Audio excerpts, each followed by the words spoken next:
거룩함을 위해 싸우라라는 제목의 말씀으로 하나님 말씀 선포하겠습니다.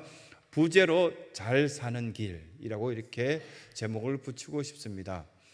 상담하시는 분들이 최근에 많은 어떤 코로나 바이러스 이후에 애프터 코로나 이 시대에 많은 사람들이 우울증과 그리고 또한 알코올 중독으로 통하여서 고통받고 있는 그 사람들에게 상담하실 때 굉장히 단호하게 이야기하시는 것을 들었습니다. 교회에서는 우리에게 어떻게 이야기하시냐고 월요일날 만난 그분들이 이야기를 물었을 때 조금씩 줄였으면 좋겠습니다 라고 말씀을 드렸더니 틀렸습니다 목사님. 상담해 주시고 조언해 주실 때 술을 오늘부터 끊으십시오 라고 말씀해야 됩니다. 이제까지 틀렸던 방법 그대로 살라고 이야기하시는 것은 잘못된 방법입니다 라고 이렇게 말씀하셨고요. 우울증을 앓고 괴로운 그분들에게 새로운 어떤 대안으로 새벽 성전을 찾아가시라든지 아니면 하나님 말씀 속에 은혜를 입으라든지 새로운 길을 선택하라고 제시하는 것이 맞습니다.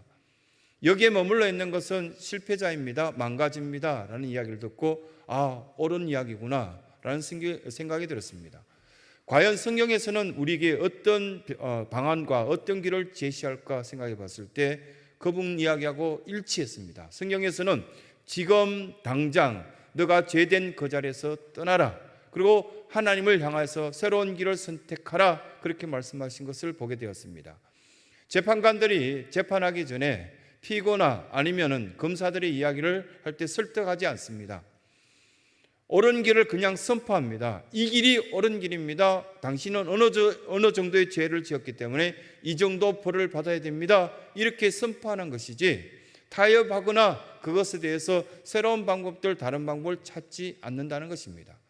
하나님께서는 우리에게 기억하라 이렇게 말씀하시며 잘 사는 척 하지 말고 잘 살라 그렇게 말씀합니다.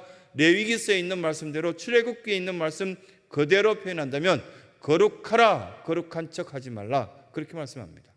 거룩하라고 말씀하셨지 거룩한 척 하고 살라라고 우리 크리스찬들에게, 성도들에게 말씀하신 적이 없다는 것을 깨닫게 되었습니다. 우리 신성의 모든 성도들이 잘 살기 원합니다.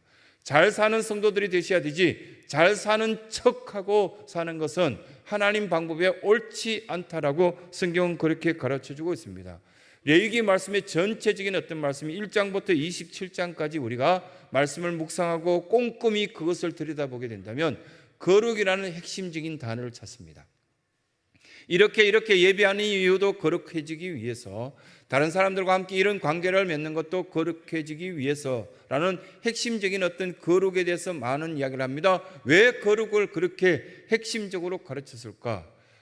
그 거룩한 그릇에 결국은 복이 담기고 행복이 찾아오고 그 거룩한 곳에 물질이 담겨오고 관계가 회복된다는 것을 이 레위기서를 통해서 쭉 말씀하신 것을 보게 됩니다. 레위기서를 본문으로 삼아서 설교하기는 많은 사람, 설교하는 것을 좋아하는 사람 별로 그렇게 많지 않습니다.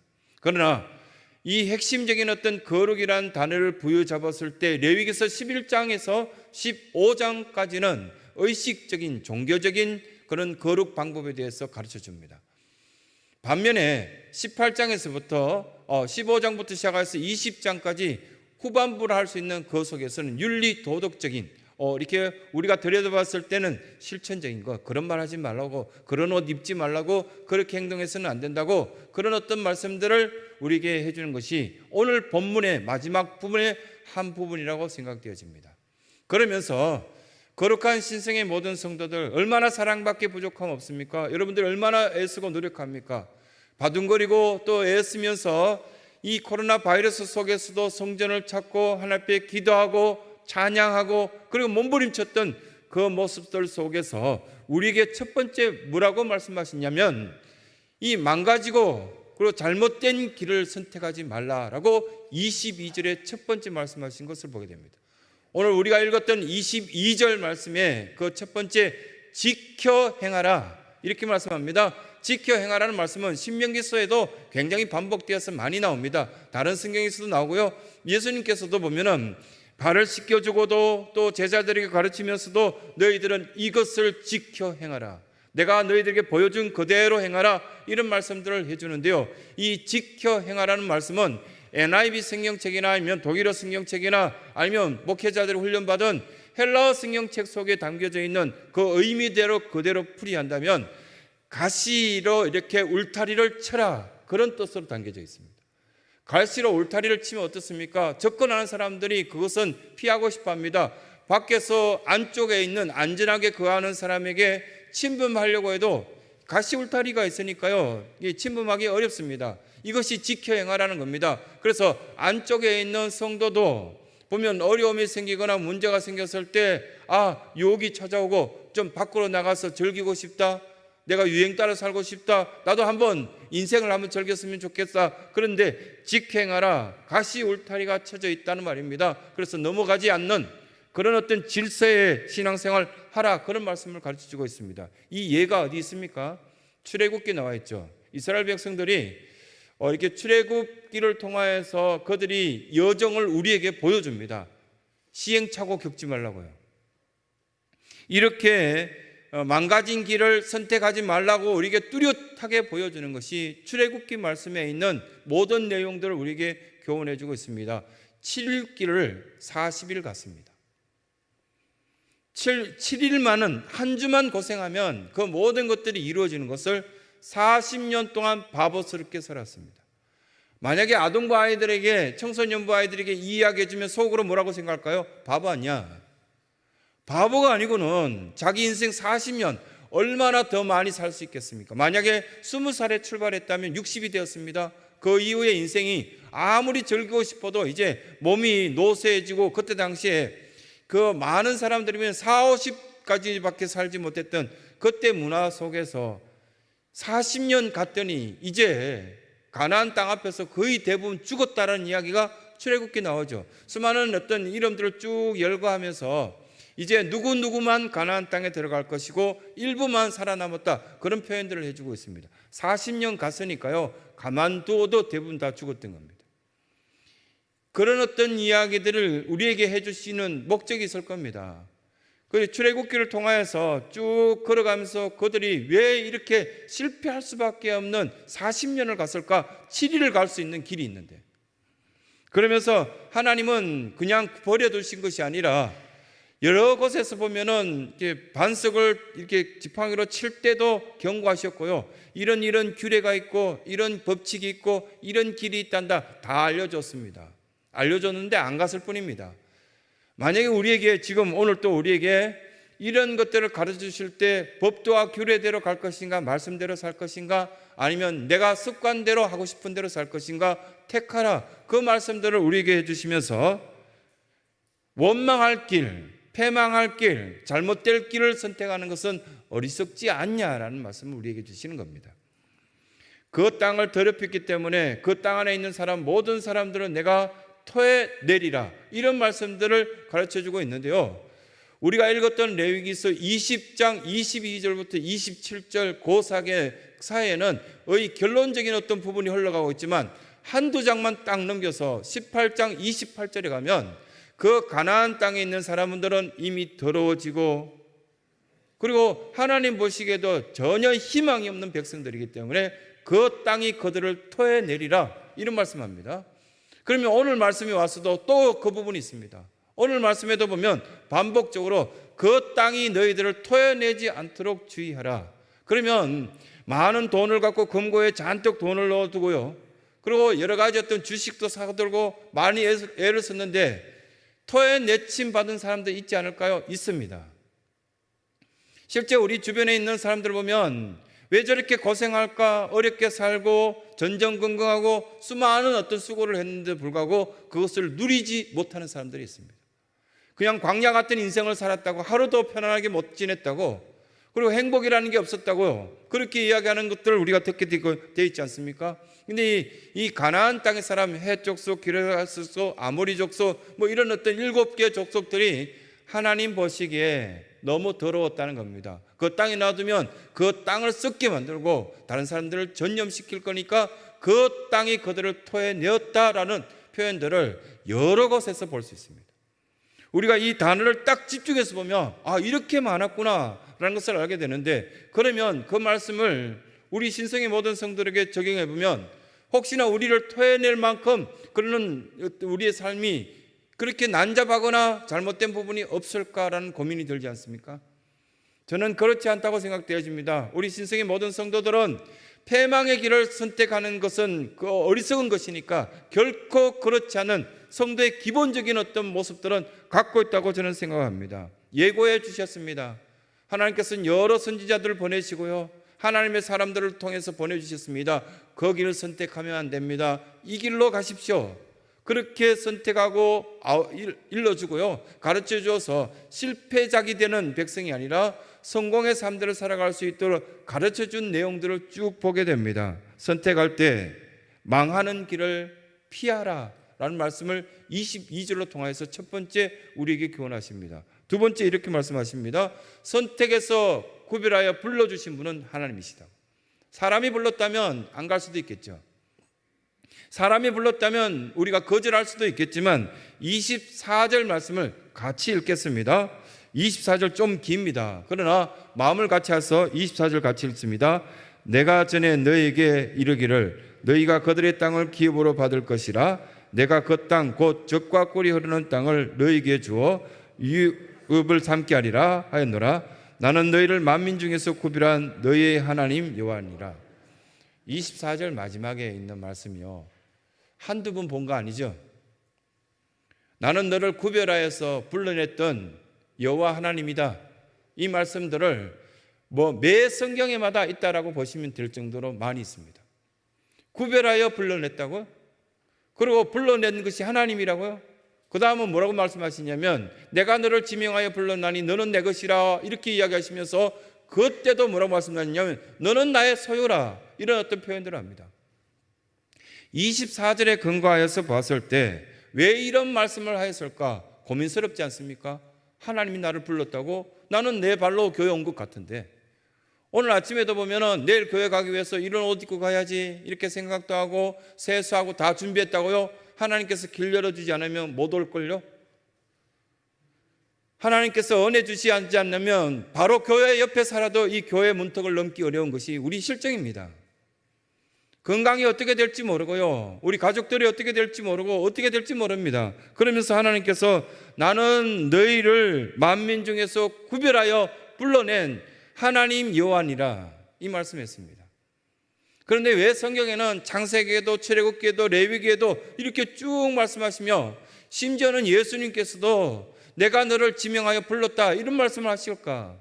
제자들 불렀을 때 베드로부터 시작해서 사람들이 널 부른 것이 아니라 내가 너를 불렀다 이렇게 말씀하실까? 한 번 정도 생각해 볼 필요가 있는데 이것에 대해서 해석하신 신학자가 있었습니다. 구약학자 중에 한 분이 이것을 뚜렷하게 해석했는데 애굽에서 몇 년 있었는지 생각해 보라고 그렇게 시작했습니다. 우리는 일본에게 30년 동안 점령당하고 괴로움을 이렇게 겪었습니다. 제가 초등학교 다닐 때, 그때는 국민학교죠. 국민학교 다닐 때 보면은 선생님도 그러고요, 친구들도 그러고 동네 아저씨나 아주머니들 대부분 다 3개의 국어를 같이 썼습니다. 일본어, 콩글리시, 영어, 그리고 경상도 사투리 이렇게 세 가지를 한꺼번에 썼어요. 이렇게 그때 당시에는 학교 가려면은 버스를 타면 많은 버스를 딱 타면은 이게 보면은 차장 안내양이 그때 있어서 차를 탕탕 치면서 올라 이렇게 이야기합니다. 그게 무슨 뜻인지 몰라도 애들은 다 그 흉내 냈습니다. 오라 이렇게 흉내냈죠. 전혀 모르시는 표정으로. 근데 그러고 난 뒤에 버스 기사가 보면은 굉장히 버스 기사가 되려면 그때 당시는 어려웠던가 봅니다. 버스 기사들은 주로 아침에 보면 이야기하시는 것들이 3개 국어를 한꺼번에 씁니다. 엔진 조시 좋다. 이게 영어인지 일본어인지 한국어인지, 그런데 이렇게 합쳐보면 3개국을 한꺼번에 쓰더라고요. 일본어 비슷한 일본어를 쓰고요, 또 한국어도 쓰고 또 영어를 쓰긴 쓰는데 좀 잘못된 영어를 많이 썼던 것 같아요. 그런 것이 30년 생활이라고요. 30년을 일본 강점기 속에 어려움을 겪었더니 생각이 바뀌고요, 말투가 바뀌고요, 문화가 바뀌었습니다. 사람들 서로 의심했어요. 다른 사람 믿지 않았어요. 그전에는 이웃집이라면 밥숟가락 몇 개인지 알고도 다 나눠 쓸 수 있었는데 일본 강점기 30년을 지내고 난 뒤에 서로 믿지 못했습니다. 지금도 보면은 누구 편 이야기하고 있지 않습니까? 너무 안타까운데 왜 우리끼리 그런 이야기를 해야 되는지 모르겠다. 그런데 이걸 성경에 한번 적용해 보십시오.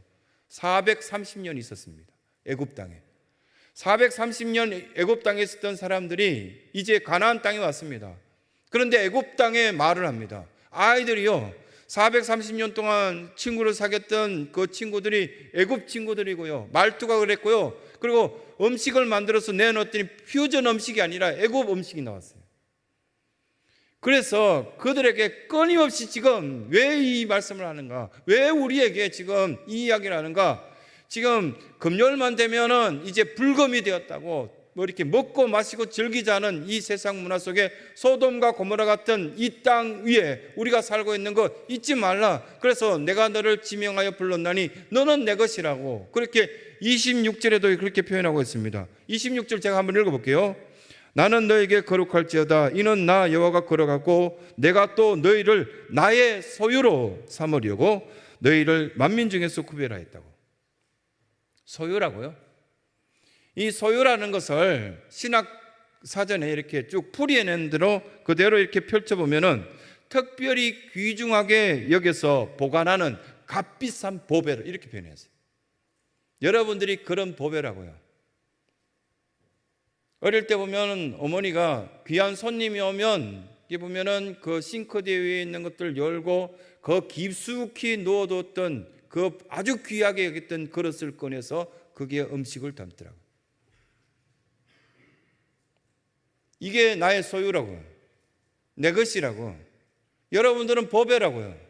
그래서 어떤 잘못된 것도 뭐 썩어진 것들이나 이렇게 버려진 음식을 그 그릇에 담는 일이 없죠. 아주 귀중한 손님이라는 표현되어진 거예요. 그 그릇이 여러분이고 보배인데요, 나의 소유라는 이 표현들은 하나님이 너무 여러분들을 사랑하시고 귀하게 해서 보관해 두었다가 귀중한 장소에 두었다가 딱 쓸만할 때 끄집어내서 사용된 그 사람이 나의 소유라, 그렇게 표현한 것을 보게 됩니다. 톨스토이의 작품 중에 바보 2반 들어보셨습니까? 보신 분이 많겠죠. 이게 보면 단편 소설이니까요, 내용이 많지 않으니까 보신 분들이 많을 겁니다. 바보 2반 가운데 세 형제가 있고 여동생이 한 명 있습니다. 세 형제 가운데 보면은 첫 번째가 시몬, 그리고 두 번째가 타라스, 세 번째 이반, 네 번째가 마르다라는 청각 장애를 앓고 말을 못하는 벙어리인 동생 마르다가 있습니다. 제 기억으로는 그래요. 근데 이 세 명 보면은 그 첫째 아들은 역시 첫째 아들답게 자기 뭐 소유도 막 인정해달라 그러고 사랑을 제일 많이 받았음에도 불구하고 어느 날 갑자기 굉장히 큰 부자인 아버지, 농부인 그 아버지에게 땅 3분의 1 좀 저한테 주세요, 이렇게 아주 버릇없이 말하는 첫 번째 군인이었던 시몬이 있습니다. 이 시몬이 말하는 것 들어보면은 똑똑한 것 같은데 뭐 이렇게 어려운 어떤 시대를 살고 있었던데 최고의 사람들은 주로 군인이었습니다. 우리도 60년대 70년대 인기 있었던 데가 육군사관학교 아닙니까? 그와 비슷한 어떤 생활들이 하는 것이 시몬이었습니다. 말하는 것들 보면은 뭐 책을 읽다가도 속이 뒤집을 정도로 어떻게 이렇게 버릇없는 아들이 있나 할 정도의 첫째 아들이 시몬이고요. 두 번째 아들은 이 보면 바보 이반의 그 책 가운데 어떻게 설명되었냐, 배가 볼록 나왔다는 것들이 저는 아직도 잊지 않고 기억합니다. 타라스라는 그 두 번째 아들은 사업을 해서 성공했습니다. 배가 볼록 나왔다는 그런 상징적인 표현을 해주면서 우리에게 어떠한 모습으로 살아가는 게 좋을 것인지 보여줍니다. 시몬, 타라스, 세 번째 이반. 이 이반은 동생이 청각장애를 앓고 말을 못하니까요, 그 동생을 데리고 집안에서 농사를, 아버지를 대를 이어서 농사도 짓고 동네 사람들이 다 이렇게 비아냥거립니다. 야, 형들은 재산 달라고 해서 막 즐기고 그러는데 그렇게 너네 집 큰 부자인데 왜 너 달라고 안 하냐, 바보 같은 게. 그래서 바보 이반이에요. 바보 이반에게 막 동네 사람들도 비아냥거리고 그러는데 저는 제 동생 마르다를 데리고 여기 살고 여기 지내는 게 좋아요. 다른 사람 모든 사람들이 바보라 그럽니다. 그런데 아버지가 보실 때도 하나님 보실 때도 우리가 볼 때도 그 사람 바보가 아니고 제대로 산 사람이었습니다. 자식을 키워보니까 어떻던가요? 신앙생활 해보니까 어떤가요? 다른 사람들을 한번 이게 직원으로 데리고 이렇게 한번 살아보면 어떤 사람이 나에겐 참 좋은 사람이고 거룩한 사람이고 그 사람에게 복이 흘러갔으면 좋겠다, 이런 생각 들던가요? 좀 바보스럽게 제가 할게요. 제가 아버지 모실게요. 내일 어머니 병원 간다고요? 제가 휴가 낼게요. 그 자식 좋지 않던가요? 우리는 너무 이렇게 보면 칼날처럼 똑똑한 척하고 계산적이고요, 많이 아는 것처럼 그렇게 이야기를 합니다. 그런데 실제 톨스토이가 뭘 이야기하려고 했을까라는 것들이 어느 정도 저는 느껴집니다. 바보 위반. 우리 크리스찬들에게, 이 교회 밖에 있는 사람들 우리를 바보라고 생각합니다. 뭐 먹고 싶은 거 제대로 못 먹고 주일에 그 좋은 시간에 늘어지게 잘 수 있고 즐길 수 있는 시간에 교회 가고 있어. 그리고 또 뭐 헌금한다고 막 애쓰는 모습 보고 바보라 그럽니다. 뭐 하나님 뭐 주시냐 이렇게 비아냥거리고요, 하나님 어디 살아계시는데 이렇게 이야기합니다. 그때마다 우리는 세상을 향하여서 뭘 선포해야 되겠습니까? 이 세상은 우리를 바보라고 그렇게 칭할 때 우리는 구별된 사람이다. 나는 끝까지 하나님 딸 된 것, 하나님의 그 아들 된 것들을 나는 지켜나가겠다, 그런 생각 드시냐, 그렇게 묻고 계신 겁니다. 선택하신 분은 하나님이라는 사실을 꼭 기억할 수 있는 신성의 모든 거룩한 성도들의 삶이 되시길 간절히 소원합니다. 그리고 마지막 세 번째, 잘 되기 위해서 거룩성을 유지하십시오.